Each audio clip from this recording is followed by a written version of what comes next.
नंद बाबा ने कहा ठीक है भैया। मिलने के बाद तुरंत नंद बाबा अपने लाला से, नंद बाबा लाला को नन्ना सा लाला ही समझते रह गए, माया का पर्दा कैसे पड़ा।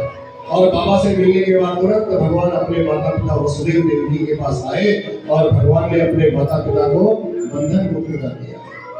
देवकी वसुदेव भगवान की तरफ हाथ जोड़ करके भगवान की स्तुति करने लगे, क्योंकि भगवान ने कारागृह में ही चतुर्भुज रूप में दर्शन दिया था। वसुदेव देवकी जानते थे ये मेरा लाला नहीं, ये तो साक्षात भगवान है। जैसे ही स्तुति करने लगे तुरंत यहाँ भी भगवान ने अपनी माया फैलाई और माता पिता की भगवान ने स्वयं इतनी महिमा गानी शुरू कर दी, कहा दोनों दंपतियों का वात्सल्य बढ़ गया। भूल गए वो माता पिता, हम भगवान के आगे खड़े ही भूल गए। उनको याद आया कि अरे ये तो हमारा बेटा है। माता पिता का स्मरण आ गया उनको। और भगवान कहते हैं जो भी बालक सामर्थ्यवान होकर के अपने माता पिता की सेवा नहीं करता, ये शिक्षा दी भगवान ने आता।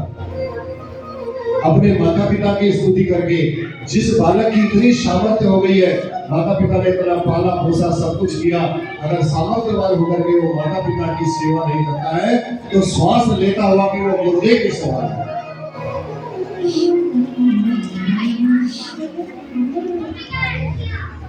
मैं इतने वर्षों तक पिताजी रहा, अब तो मुझे अपनी सेवा का अवसर दिए। भगवान कहते हैं अपने चरणों की सेवा का सौभाग्य दीजिए। ये तो हमारा वही लाना है, सारी भगवत्ता भूल करके दोनों दंपति ने दोनों बालकों को हृदय से लगा लिया और अपने प्रेमास्त्रों से अभिषेचित कर दिया। आंखों से अश्रु धारा बहने लगी। भगवान ने तुरंत महाराजा उग्रसेन को बुलाया, बंदी गृह में करने का था, उनको वहां से मुक्त किया और उनको मथुरा नरेश घोषित कर दिया। देखो उग्रसेन को मथुरा नरेश घोषित किया और उग्रसेन महाराज से कहा आप यहाँ के राजा बनो, मैं आपका सचिव बनूंगा। भगवान